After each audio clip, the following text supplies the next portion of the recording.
বসুন। মাননীয় just hold on please, আমার কথা শুনুন, লিসেন টু মি।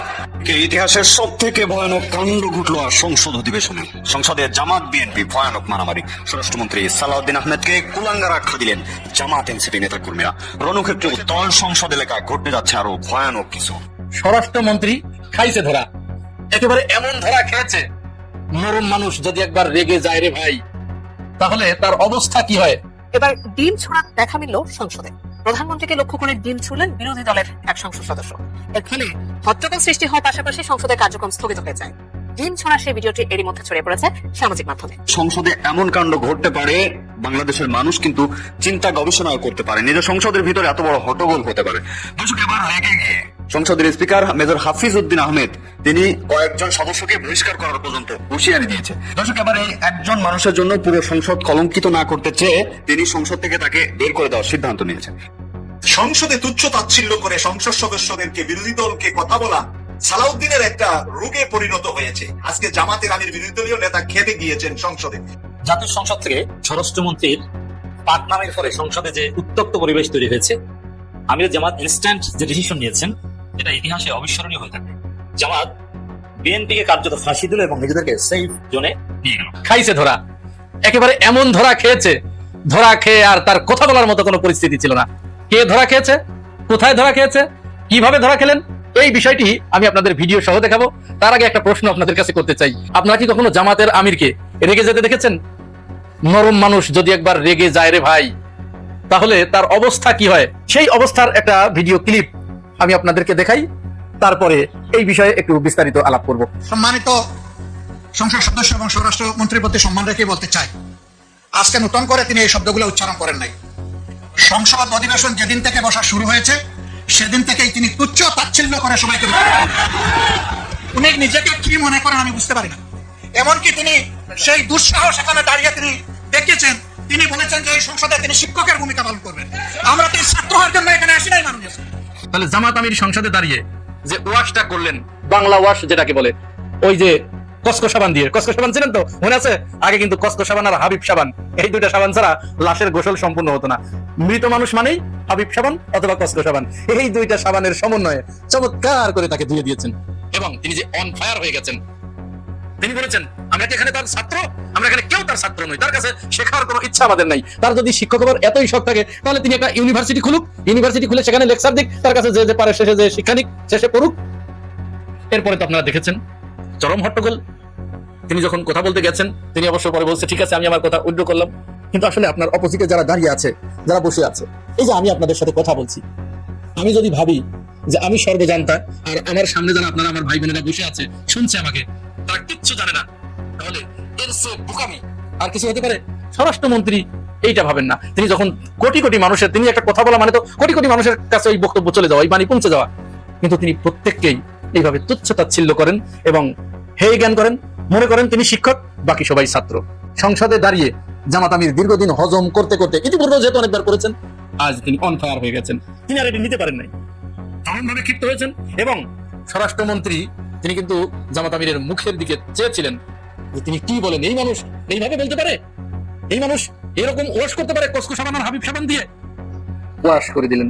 যাই হোক, এই সংসদ অধিবেশনের আজকের দিনটা মোটামুটি চরম হট্টগোলের ভিতরে কেটেছে। স্পিকার মেজর হাফিজউদ্দিন আহমেদ তিনি অনেকটা বিস্ময় প্রকাশ করেছেন যে আপনারা যদি দুই দল এইভাবে করতে থাকেন এবং কেউ কারো কথা সহ্য করতে না পারেন এবং একজনের কথা বলার সময় অন্যজন যদি এইভাবে হট্টগোল করতে থাকেন, তাহলে কিন্তু এই সংসদ হুমকির মুখে পড়বে। আপনাদের কাছ থেকে এটি আমি আশা করি না, আপনারা আমাকে সহযোগিতা করুন।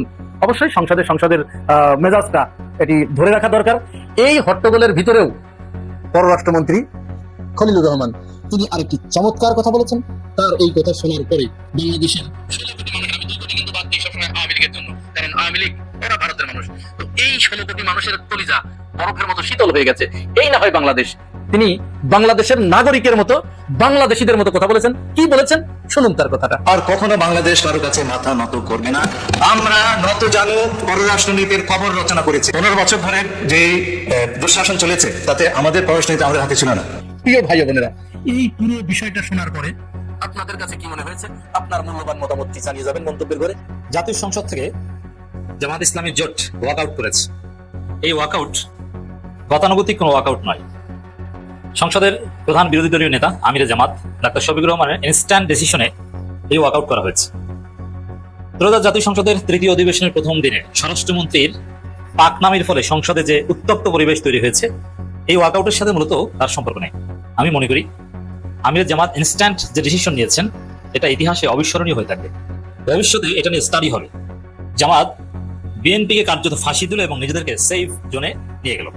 এই জন্য বলছি আমির জামাতের এই ইনস্ট্যান্ট ডিসিশনের ওয়াকআউট ইতিহাসে অবিস্মরণীয় হয়ে থাকবে।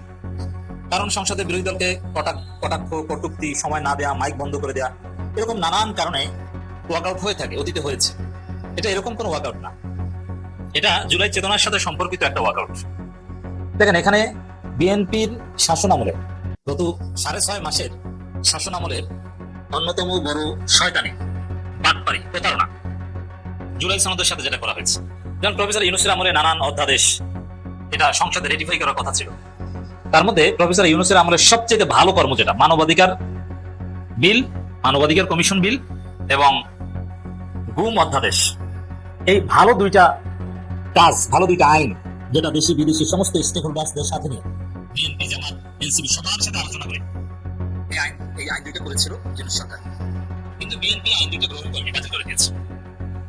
এখন নিজেদের মতো করে তারা একটা আইন তৈরি করেছে, মানবাধিকার বিল এবং গুম প্রতিষেধক বা এরকম একটা বিল করেছে।